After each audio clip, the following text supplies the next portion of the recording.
Fallout Equestria, Project Horizons. By Somber. Chapter 3, Learning Curve. I'm so sorry. We waited in the Withers public school till morning.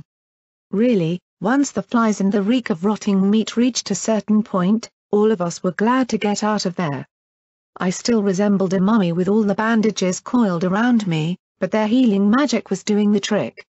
Though it had taken 2 healing potions to bring me back from the gunshots to my back and the back of my head, my luck was still holding out.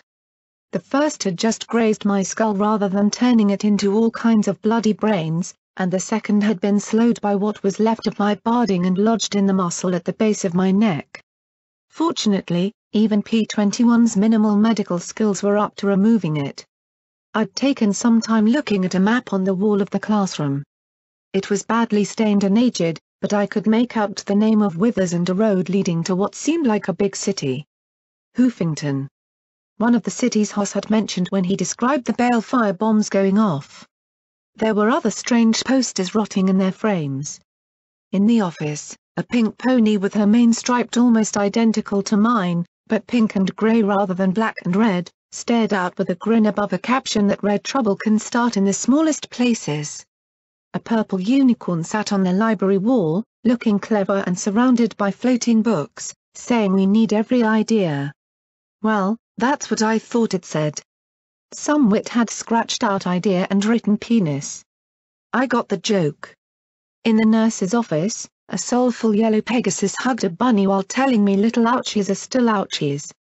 I knew there had been a war. Even security ponies had to learn history in '99. Zebras had attacked and attempted to exterminate all of Ponickend. There'd been 6 ministries that had done all they could to end the war and find peace for Ponickend. They'd failed.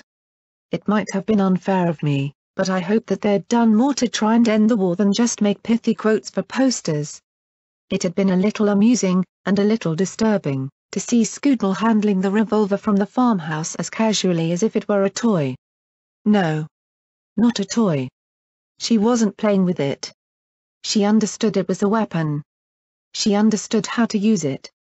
She didn't even have her QT mark yet and she was better with guns than P-21. There was something profoundly depressing about that. When we'd gathered the weapons and ammo from all the raiders, it had proved a somewhat daunting amount of firearms. How are we going to carry all that? I asked as I looked at the heap.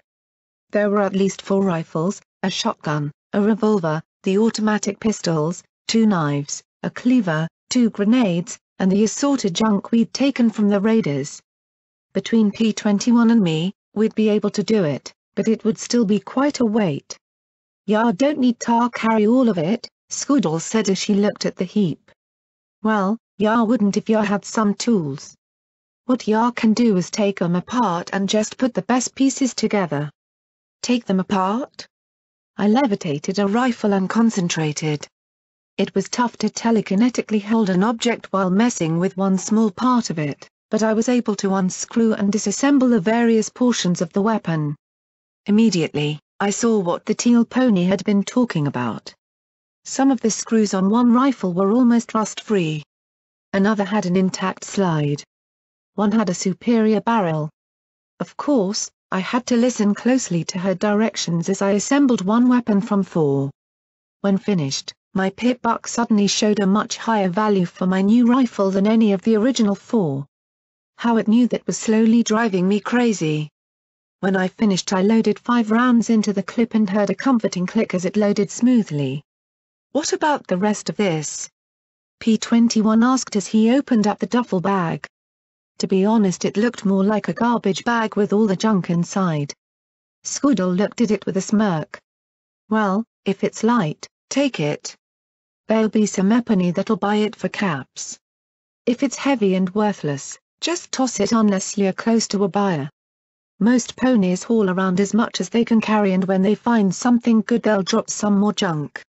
Otherwise let the finders worry about the coffee cups and stuff." She looked in the bag and the teal pony frowned, seeming to be thinking of something unpleasant, and then smiled. "Oh. And keep the caps. They're money." "Bottle caps? Did they really use bottle caps for money?" From all the glares Scoodle received from the others, it was pretty clear they weren't happy with her for mentioning it. "Scoo!" shouted the pink pony, "Boing, we're supposed to tell stable folk they're trash, remember?" I saw that the teal pony that had been so helpful was getting upset, so I adopted my easiest smile as I looked down at the fillies. "Well, I'm pretty sure she just wanted to be helpful after all the things that happened last night. Remember?" Scoodle definitely perked up at that, but the others still didn't look too happy. I couldn't blame them. I'd be ticked too if I saw some rube talked out of unloading a stack of bits back in '99. Once we were outside and under the clouds, I felt a little vertigo. I still didn't look up. I'd have liked to think that I'd get over this eventually, but somehow I didn't think I would. Not completely. Still, as long as I kept my gaze at all below the horizon, I felt with it enough to move on. The road we walked along was faded and crumbly, but I felt a little more confidence with a clear path in front of me. While the open spaces to my sides weren't as overwhelming as above, I still liked to pretend I was surrounded by nice straight halls. At first I'd been nervous about accompanying the Crusaders in my current condition, particularly with P-21 being so stubborn about not carrying a firearm. Scoodle assured me that the Crusaders could handle themselves and that the Raiders' capture was simply a case of bad luck. I passed out what weapons and ammo we had, saving the rifle for myself. I might not have known the specifics, but I knew which end went bang. I admit, I was skeptical as many of the Crusaders chattered quite openly about what would happen when they got to town. Then I noticed that Scoodle and Boyle weren't joining in the conversations. When we encountered some strange spiny animals rooting through the rotten ditch beside the road, all they had to do was stop and the conversations ended. The 5 unarmed fillies disappeared into cover on the far side of the road. In fact, given how quickly P-21 disappeared as well, I was feeling just a little bit exposed standing alone in the middle of the road. Only once Scoodle and I had finished off the last of the strange mutated animals did my worries about them fade. If it hadn't been for my EFS, I wouldn't have known where any of the others were hiding.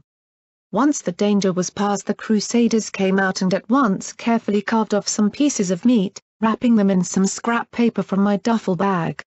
I tried to hide my disgust as I asked, "What are you doing with that, Scoodle?"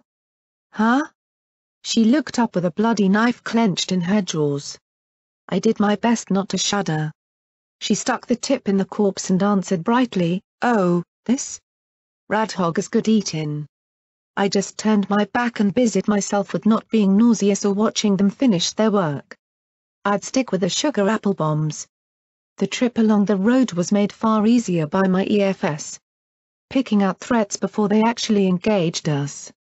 The most prevalent were the bloat sprites and radhogs. The wildlife seemed incredibly aggressive and even lone radhogs didn't hesitate to charge our group. I took the opportunity to talk with Scoodle about the wasteland. She seemed to delight in knowing more about the wastes than P-21 or myself.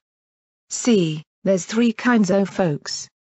You got folks that'll help you out, folks that'll put a bullet through your noggin, and folks that won't lift a hoof for ya, but probably won't kill you less they got reason. Makes sense, Blackjack?" "Plenty. So which are the Crusaders?" I asked with a little smile, half teasing and half curious. "We're the third, less you're on your own." "Most folk are," she said without hesitation. "Crusaders look out for our own and any filly or colt what needs protecting. Past that we take care of ourselves. Not to insult you, but how do you take care of yourselves at all?" P-21 asked in his calm voice. "What, ya think because we're young we're helpless?" And with a flick of her head she scooped the pistol out of her holster and pointed it right at his head as if she had a SATS spell herself. Then she grinned around the handle before spitting the pistol back into her holster. "We don't fight lest we got her. We stick together and hide when we can. We got lots of forts all around we can hole up in if we need to," she said as she trotted along. "See, we can get in places big ponies like yourselves can't. We find all kinds o' good stuff in cellars and tunnels and stuff." She sure seemed confident, and I reminded myself that these children lived in a brutal environment. Weak things didn't seem to last long in the wasteland, that was for sure. What about these finders? Shoot, finders care only about the caps. You got caps, they're your best buds in the world. Ya got nothing and they'll piss on ya soon as look at ya.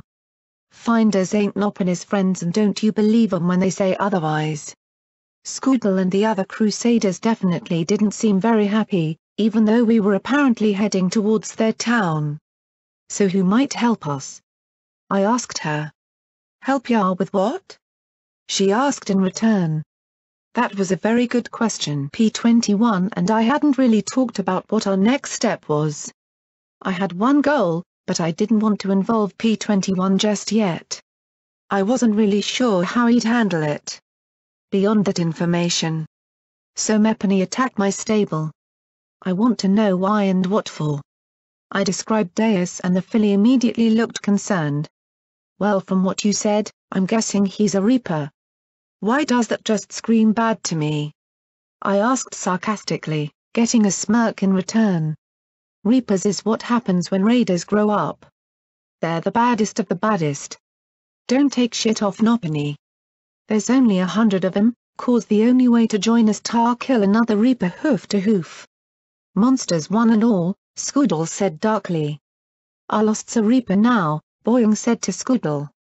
Our lost's too nice tar be a reaper, so it'd never happen, Scoodle countered. Our lost? I asked, curious about this little digression. Crusader. Well, no, the first. Got us started with the Reverend, Boyong said as she bounced on her hooves in glee. I heard they had a thing but then they had a fight and she went to join the Reapers. So what, I should go and ask a Reaper for info? That sounded just a little suicidal to me. Well, not unless you want a busted leg. Scoodle looked down at P21's limp and flushed a little. Sorry. Looking back at me she went on, Reapers is folk though. Gotta cozy up to 'em, or pay 'em off in caps. The only time Reapers join up is if Sir Meppan is crazy enough to attack 'em at the arena. Any pony else that might help? The first kind? I added with a small smile. Scoodle seemed to mentally scan her list. Well, there's DJ Pon 3 on the radio. He's off in Manhattan, but he knows stuff what's going on everywhere. You can hear him all over the place. P21 and I shared a look and added it to the mind-bogglingly long list of, what the fuck are they talking about? There's also them society ponies. I guess they technically count since they do help. Bunch of stuck-up thoroughbreds that give you a meal and then tell you how thankful ya should be for getting it. They sound like a joy, I muttered. Any pony else? Well, ya can talk to the college ponies. Call themselves the Colcoam. Well, most folks just call 'em eggheads. They're way over past the core, but you might run across 'em. They wanna fix Equestria. Dunno how. They're nice to us most often. If we ever come down with worms we always ask them for help. They got this medicine that'll clean you out lickety-split. I winced at that. Thanks for the tip.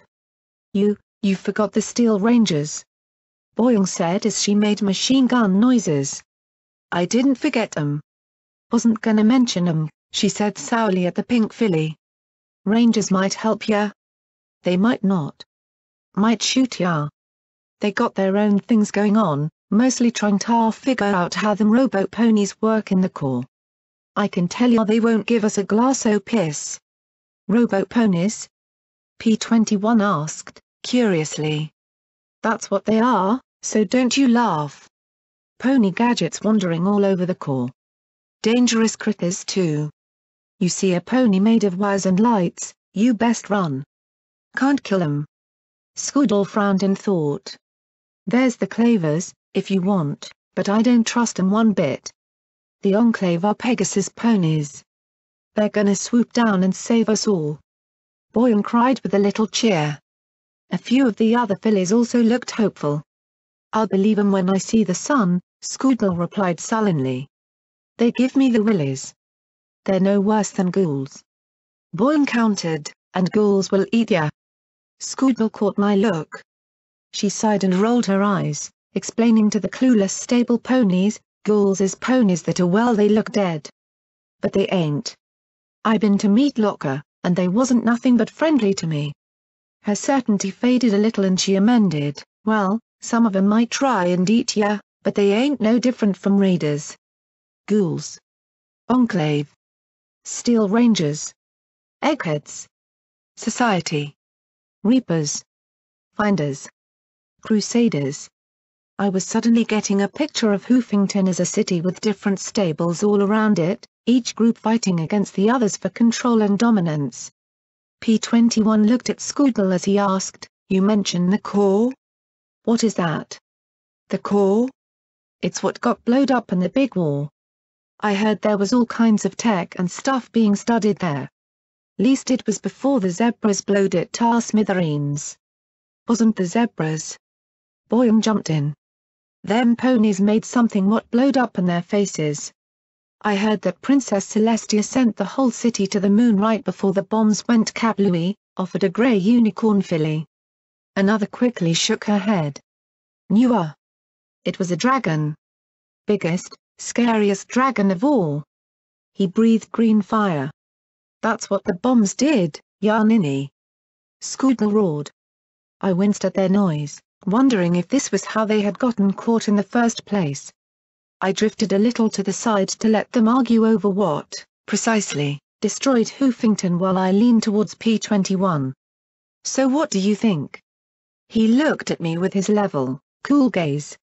"I think they should be quieter. Unless they're trying for more radhog meat. I mean about what we should do. While I don't mind helping ponies who need it, I doubt that Reaper has given up. We need information." I lifted my pip buck. "We need to learn about that Reaper. We need to find out what EC-1101 is. Why it was worth attacking Stable 99.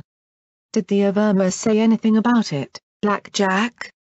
P21 asked as he looked at the bones of ponies lying along the road. "Oh. I'd completely forgotten about the files he had transferred to my pip buck. Not yet. There might be a clue about EC-1101, he pointed out in his calm, reasonable voice that was just a little aggravating. I know. I'll check it when we stop," I said in a soft huff. Then I noticed Boyan listening in. "Something up, Boyan?" I asked, not sure if I should be angry or not.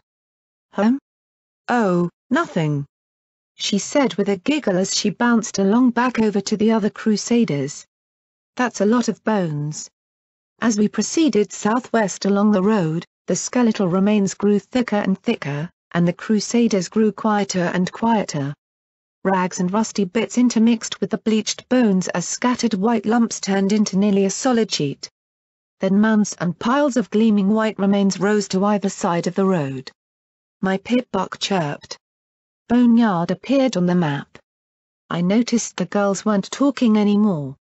Now they looked wary, and walked right in the middle of the road cleared of the remains. "What happened here?"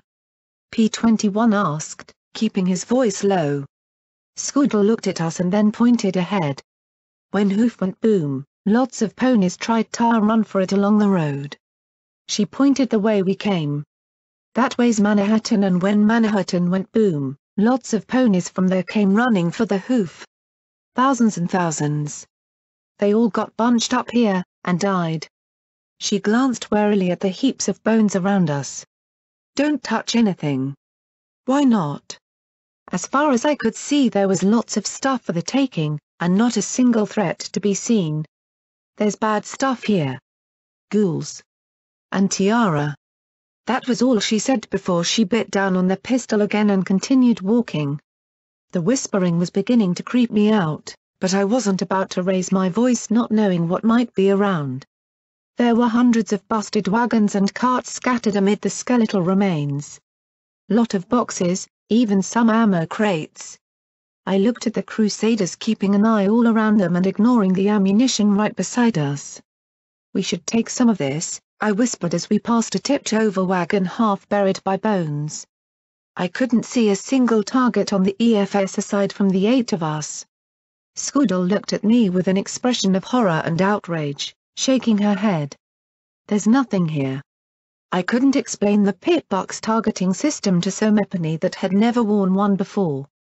I think you should listen to her, P-21 murmured. That did it for some reason. Philly's scared of bones I could accept, but being told what to do by a pony that wouldn't carry a weapon himself just annoyed the shit out of me. My mane was itching in irritation and I wasn't about to pass up something that could keep all of us safe. It's fine, I said as I reached out with my horn, grabbed a nice heavy ammo box, and pulled it from the bones. The bones clattered in to fill the void left behind, filling the still air with a dry rattle. Then I saw the creature within the heap of bones. It looked like a pony that had been cooked past well done, and now that it was exposed it began to move. It reared up and opened its maw wide, letting out a scream that no living pony could make. And then, it was answered. Instantly, my pitbuck came alight with red bars as horrific screams raised in the air.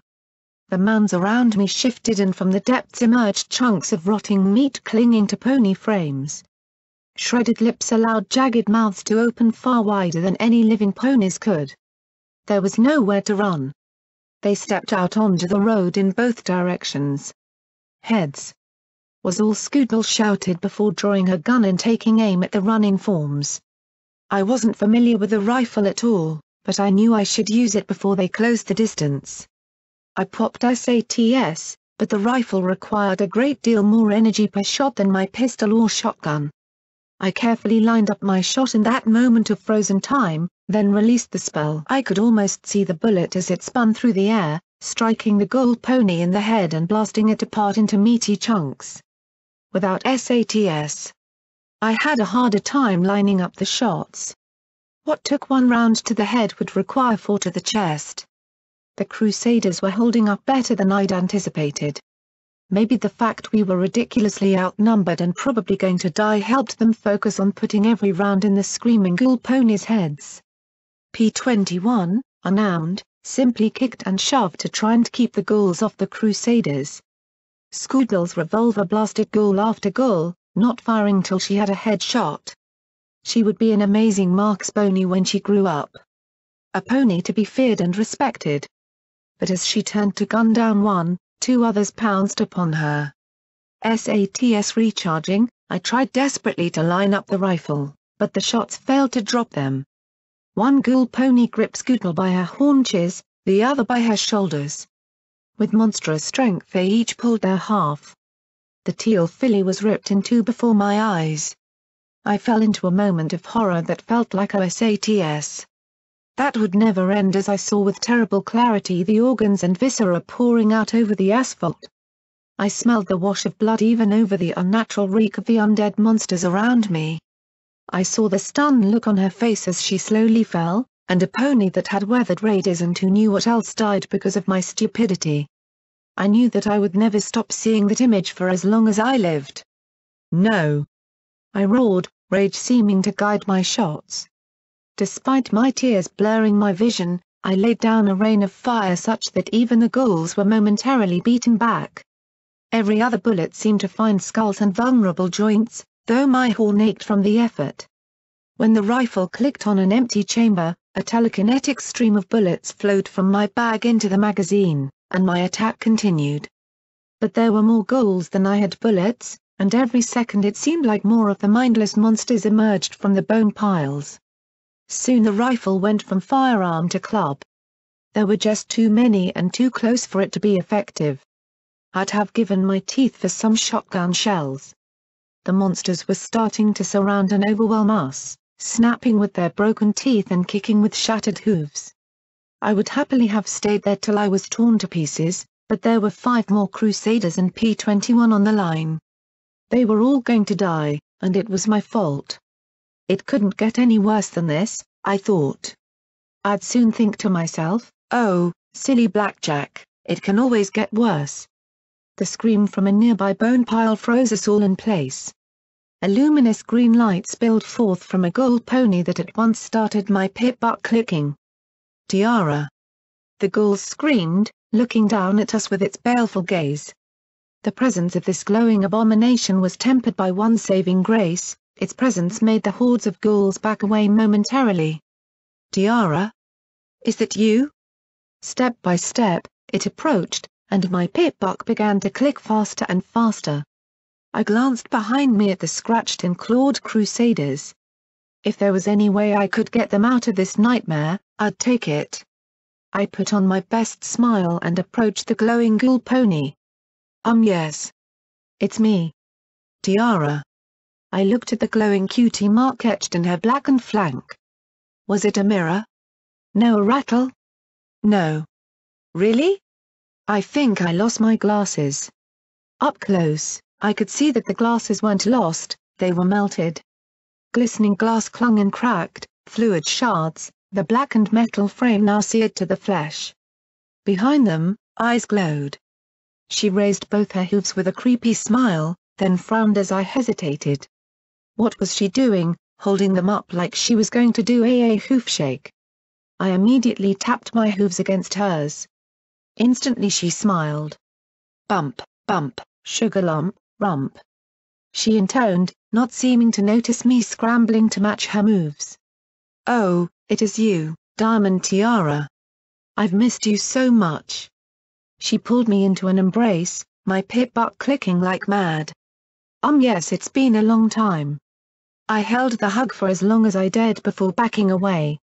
A glance at my pip-buck saw the needle entering the yellow. Yes, it has been much too long. Work and all. Once more luck saved us as my eyes glanced at some of the rusty debris around us. A brown metal spoon caught my eye. How have you been, our spoon? I prayed to the goddesses that it was a part of her name and not something like ladle. But my guess had been lucky enough to get a sigh of frustration. Oh, it's been terrible since I lost my glasses. I think something very bad happened, and I was looking for somebody who might be able to direct me to the Ministry of Peace for a new pair. I simply can't process all these stable orders for Golden without my glasses. She leaned towards me and missed me leaning away. Do you know what that pink hag told me? She said, Silver Spoon, if you can't bake cupcakes, then you'll have to clean the pans. Like, what does that even mean? Well, there's just so much work to do. I glanced over and saw a trio of ghouls devouring Scoodle while I chatted with the monster that was slowly irradiating us. And speaking of work, I really should get back to it. Busy, busy, busy. I said as I grimaced, fighting the urge to charge down the ghouls defiling the slain filly. You work far too hard at that silly prison. They should give you more time off. Her glowing eyes turned to the Crusaders and P-21. Is that what you're doing now? I didn't think that you had to escort them yourselves. I opened and closed my mouth, at a loss, and simply gave a smile and an exaggerated shrug. She sighed. We really should get together next week. You know, sometimes I think something terrible is going to happen. I really do. Something terrible did happen. And a small part of it was my fault. Well, take care of yourself, Silver Spoon. Then I looked at all the gold ponies waiting around us. I don't suppose you could ask them to step aside? Oh sure. She said brightly as she faced the ghouls. Like, get out of her way, losers, and find my glasses. Slowly the yellow dots began to disappear as the ghouls dug their way into the bone mounds. Well, I'd better keep looking. Otherwise, that hag is going to have me scrubbing pans again or whatever. I dared to look back at Scoodle. Nothing remained but bloody bone and scattered flesh. I tried to find an excuse to go and collect the remains. In truth, with my pip-buck's needle in the red, I almost wanted to stay a little longer, chatting with Silver Spoon till I was just as dead. I couldn't. I had 6 others who might need my protection, flimsy as it was. We walked silently for several minutes before from behind us came the plaintive wail of Tiara. Tiara. Where are you? It was half an hour before we exited the boneyard. It didn't take long for the radiation I'd been soaking in to catch up with me and have me puking up my lunch. I felt like crap. I deserved to feel like crap. My guts gurgled and every square inch of my body felt like it had been beaten. The Crusaders didn't say a single word. They didn't look at me or each other, but I could almost hear their thoughts in the back of my mind saying over and over again, she killed Scoodle for a box of bullets. Finally clear, I looked behind me, trying for some kind of smile, something to make this not the utter disaster it was. Safe, and only P-21 was behind me. Sound. I looked at the long dead grass and bare bushes along the road. There was no sign of the Crusaders to be had. They left how profoundly insightful I'd become since I'd fucked up. Yeah. A little bit ago, he replied evenly as he looked along the road. I think there's a house up there. We can rest and take care of you. I don't want to be taken care of, I muttered softly. I'm sorry, did you say something? P-21 walked in front of me, his sure blue eyes bearing down into mine. Sometimes we don't get what we want, he said as he nudged me towards a single-story house beside the road. Sometimes we don't get to sit around and have pity parties for our mistakes. Sometimes we just have to keep going because, otherwise, we might as well just die. That's what I started to say. He hit me hard enough to knock me on my side. I stared up into the sky and felt my guts churn and my pupils contract. I'm sorry. Were you about to say you wanted to die? Is that it? He said as he glared down at me. If you were this weak, you should have just given yourself to Deus and been done with it. I killed Scoodle. I yelled up at him. It felt like a confession. Yeah. You did, you fucking idiot. He screamed back down at me. Didn't I tell you to listen to her? Didn't you say to me that I know what's right when it comes to this sort of thing? But she's dead, Blackjack. And unless you wallowing in pity or dying will somehow magically bring her back to life, then this is accomplishing nothing except indulging in your own selfish wishes. I slowly opened my eyes, looking into his. He hated me. I hated me. Yet no matter how much I wanted to be done, I had to admit that he was right. Me dying right now wouldn't bring back Scoodle. It wouldn't right some great cosmic wrong and fix anything. It would just be another corpse in the wastelands. I'm so sorry, I whispered softly. Then prove it, Blackjack. Live and don't ever fuck up like that again. Learn from this, because if you ever kill another pony through stupidity, then I will fucking end you. He shoved his head under my shoulders and turned me over so I no longer stared into the terrible void above, only now I had an equally vast void within and I couldn't look away from it. When I had been a little filly, I'd been drilled on the various stages of radiation poisoning. Nausea arrived first, followed rapidly by diarrhea, headache, muscle weakness and fatigue, bruising, main loss, neurological disorders, and at the most extreme end, being cooked by the prolonged exposure. That was the flesh-melting radiation I was so concerned about. P-21 managed to get me into the derelict house after I'd shat myself, but before I collapsed. Lying on my side on a filthy mattress, I felt like I was rotting from the inside out. That wasn't completely inaccurate, as the next time my bowels moved it was to dump blood over my hind legs. I drifted between guilt-ridden consciousness and blissful unconsciousness. The worst was when I was stuck between the two. I saw Deus laughing at me as he sawed off my pip-buck with a chainsaw penis. The Overmare reminded me that I was ultimately disposable. The little orange pony figurine told me that she could only help so much. I'd have to get up and be strong on my own. I felt eyeglasses melting on my face and covering my cheeks in cracked glass. Scoodle's severed head lay on the bed next to me and whispered softly over and over again, "Stable ponies don't know nothing. Don't touch anything." All the while, P-21 nursed me back to health. He'd disappear for hours on end and I'd lie there wondering if he'd died or simply moved on. I didn't understand why he wasted his time with me, and yet he did. He didn't say a word of complaint, nor did he mention anything more about the events in the boneyard. When I awoke to lucidity, feeling like a clogged-up toilet, I saw the sprite bot hovering before my face. Watcher cleared his throat. So. Is this it? I carefully raised my head. The sprite bot wasn't transforming into some face-eating nightmare. Watcher? Yeah. That's me. What about you, Blackjack? Is this it? Is this the point where the wasteland breaks you? The sprite bot looked particularly solemn as it hovered before me. Carefully I pushed myself up and covered my face with my hooves. I fucked up, Watcher.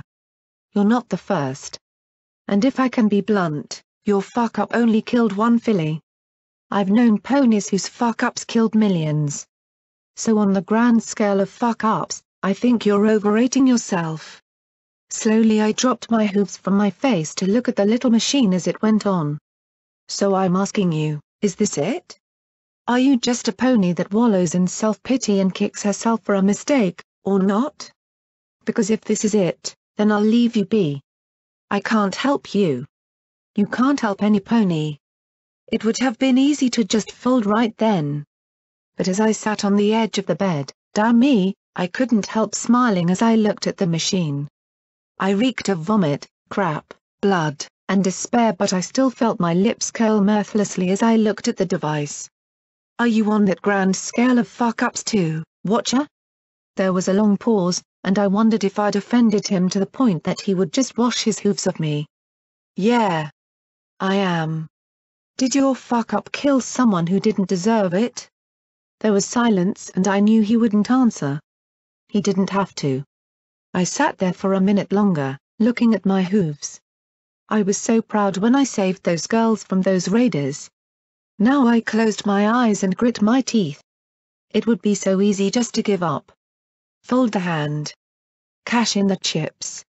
Quitters might not go bust, but they'd also never make it big. I opened my eyes as I looked right at the machine, wondering what Watcher's face looked like right now. Finally, I asked softly, so how do I move on, Watcher? You do everything you can to make up for it, knowing that you'll never succeed in getting rid of the guilt. You devote yourself to spending every second trying to do better despite the fact that it will never be enough. And you pray with every single good act you do that somehow when your life is over that your lifetime will come close to making up for the wrong you committed. Watcher spoke so clear and true that I couldn't stop smiling and crying at the same time. Well, that sounds like a plan, I whispered. So where do I start? Turns out, starting involved me getting off that filthy bed and finding some rad way before I either died outright or grew a second head. While that might have doubled my smarts, it wasn't something I was exactly looking forward to. On the plus side, Watcher knew a possible source of the radiation purging drug. A sky carriage had crashed with a load of Ministry of Peace supplies that hadn't been scavenged. The reason was simple. Those are some nasty-looking reptiles, I muttered as I looked down at the lake surrounded by dead trees and gangly weeds. A small island on a cove was connected to the mainland by a rotten bridge. I could barely make out the sight of the upside-down sky carriage mixed in with the remains of a gazebo. P-21 and I were crouched in the flattened remains of a small cottage a small ways above the grey waters of the small lake. Lake Macintosh appeared on my pitbuck map. I had no idea what the reptiles might be. No doubt if I put a hunk of their remains in my bag something would pop up. In his scavenging, P-21 had rounded up 6 rounds for the rifle and 6 shotgun shells. It would have to do. You're being stupid again, P-21 warned me. Ending me stupid? No, just standard stupid. That means I'm improving, I said, and even he smiled at it, shaking his head. I looked out at the gazebo and crashed carriage. The EFS informed me that there were 3, but, after the boneyard, I wasn't going to take it for granted. I'm dying without that rad away, I said as I slumped against the mossy foundation stones. A few more days and I'll go like Hoss did. Say I'm wrong. He pressed his lips together as he scowled at me. So let me sneak over there and get it, he pressed. No, I replied firmly. I appreciate all the help you've given me, P-21. I'm not going to let you risk your life for mine over this. He might be sneaky, but I had no idea if those mutated animals could sniff him out. I wasn't about to let him take that chance. Let me? You're dying of radiation poisoning, Blackjack. How are you planning to stop me? He asked as he turned towards the ruined gazebo. I just looked at him, then down at the lounging mutant alligators. The rifle came up and without any hesitation I fired a shot right into a mutant gator.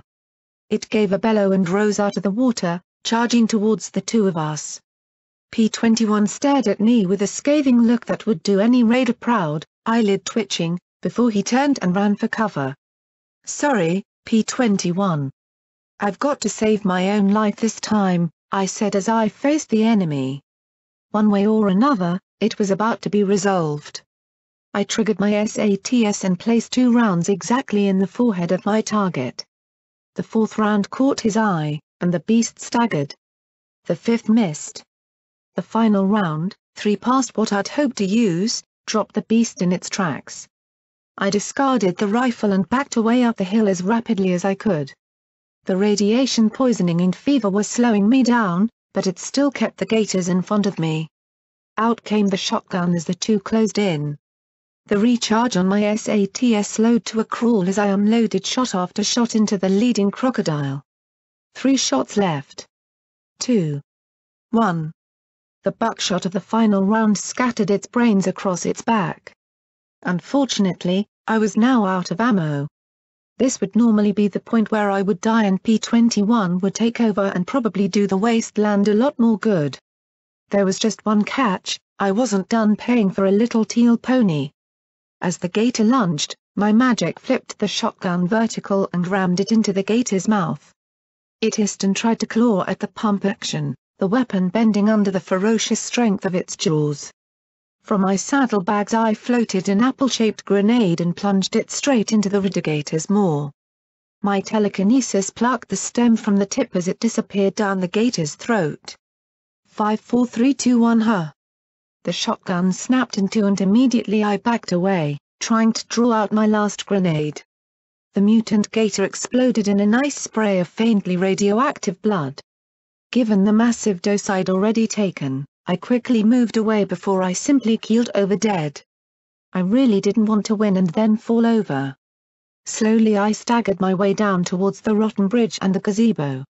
P-21 emerged at my side. "Feeling better?"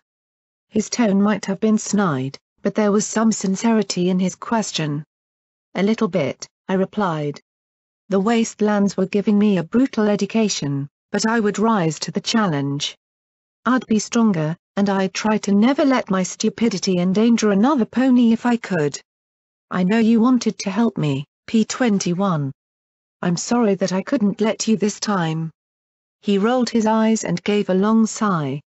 "I'm back in the stable again." I detected more than a little bitterness in that comment. I looked over at him in confusion as we walked over the bridge. "Huh?" He rounded on me, teeth bared as he glared with undisguised anger. "My whole life, I've heard mares telling me what I can and can't do. I wasn't even allowed the option of turning a mare down if she was on my breeding rotation." He gave a little snort. "Did you know some males in '99 would cut or beat themselves just to get a break? Just to do something we wanted instead of what we were instructed to do?" I honestly didn't have a clue. I could barely imagine. We all had to do things that we didn't want to do in '99. I didn't want to be in security. That was how '99 went. You did what you were told, filled your role, and never thought outside it. You didn't want to be anything, Blackjack. If there was a sit on my tail and play cards all day job you'd have been fine, but otherwise you wouldn't have been happy doing anything, he said as we approached the wrecked gazebo. The rusty skullwagon still had bright yellow paint and a pink butterfly visible.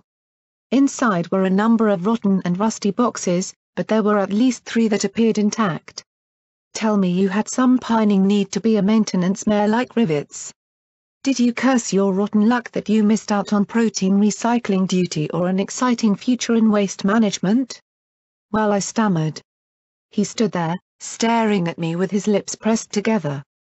"Can we hold this conversation until after I'm not irradiated?" I asked with a feeble smile. "No. No, I don't think so. I think I want to have this conversation now," he said in his firm and irritated voice. I could see that now the dam had been cracked, and nothing was going to stop this deluge. "So what is it, Blackjack? If you had a choice to not be in security, What would you do? Huh? He stomped to the first box, clenched his teeth on the bobby pin, and started on the lock. And to be honest, I didn't know what to answer. I'd always thought that I was stuck with security, which meant I resented it. To be honest though, it hadn't been a bad job. Taking males out of the population was about the worst it got. There was dealing with the overmare more closely, but there were plenty of ponies that worked a lot harder than I had whose jobs were far more critical to the survival of the stable. I guess you're right. I guess security wasn't that bad for me, I admitted. I was also too tired and feverish to do more than sit on my butt as he worked. What about you, P21? Tell me what you wanted to do. He kept his glare on the lock. I sighed. If you want, that is. He glanced at me and then opened the lock. Inside were 2 healing potions and some Radex. Don't let radiation get you down, the label read. I wanted to be a teacher, he finally said softly. A teacher? I winced at the skepticism in my voice. I just couldn't imagine a male doing that. Yes, a teacher. He examined one rusty lock on the second, jammed in the screwdriver, and gave it a hard twist. With a pop, it opened right up. Before I was P1 I tried to learn all I could about arcane sciences. That was how I knew duct tape so well. I studied off her as she went through training. I thought that if I knew enough that maybe the Overmo would let me teach. I would have been fine doing both jobs. He opened up the crate and took out 2 empty syringes and 2 boxes of some kind of canned meat. Know what the Overmo said? She said she'd let me teach sex education in my breeding rotation. I winced. That sounded just like her. I lay down, feeling lightheaded. My eyes stared at the 3rd container as he attacked the lock with bobby pin and screwdriver. Still a teacher, I said as I closed my eyes, feeling exhausted. I bet you would have been good at it. I saw how you were with the Crusaders. He glanced at me and then carefully adjusted the lockpick. There was a quiet scraping noise as he worked whatever magic he did, then a soft click as the top opened. Inside were 3 clear plastic pouches filled with amber fluid. Rad away, your source of radiation relief, it proclaimed. Well, if it's any consolation, I think you were one of the best mares in security. Nobody else would have tried to stop Daisy and Marmalade from beating the snot out of a male. And you were the one who came up with the idea to lead Deus out of the stable. You have no idea how depressing that statement is, I said. He hoofed me the first pouch and, after fiddling with the straw for a moment, I slurped it down. You, orangey. On my pit buck, the rad meter dropped a bit closer towards yellow. By the time all 3 doses were inside me, the needle hovered around the middle of the yellow band. I still felt crummy, but a little better than I had before. With luck, I wouldn't lose my mane or turn into one of those ghoul things. I was just being stupid, I muttered, keeping my eyes down. I have a habit of doing that. You have a habit of being reckless, Blackjack. What you did was brave, even with that glowing ghoul. I never would have thought to talk to it or do hoof bumps, he said calmly as he proceeded to dig through the remains of the cart as the drug did its work. Sadly, there were no bullets to be found on a Ministry of Peace sky carriage. He did, however, find a glowing marble in the wreckage of the gazebo. What's this? I held out my hoof and looked at it. Well, it wasn't radioactive, didn't go bang, and didn't seem edible. I dropped it in my bag and found as Lake Macintosh memory orb appeared in my inventory. How the heck did my pit-buck know what it was when I didn't? No clue.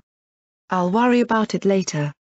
Standing, I had to admit I felt stronger, not 100% yet, but better. So. Does this mean next time I see Watcher I can tell him we're friends? I was only half serious, but the other half was curious about his thoughts. No, he replied firmly, and then gave me a grudging smile, but we're closer to it than we were. Well. That means I'm improving. Footnote, level up. Skill note, guns, 50. New perk, run and gun, better accuracy with ranged weapons while moving. Quest perk, minor mutation, rad sight, when under the effects of minor radiation poisoning, gain +1 perception in low light conditions. -15 to sneak, speech when not wearing sunglasses, authority glasses, or mirrored sunglasses.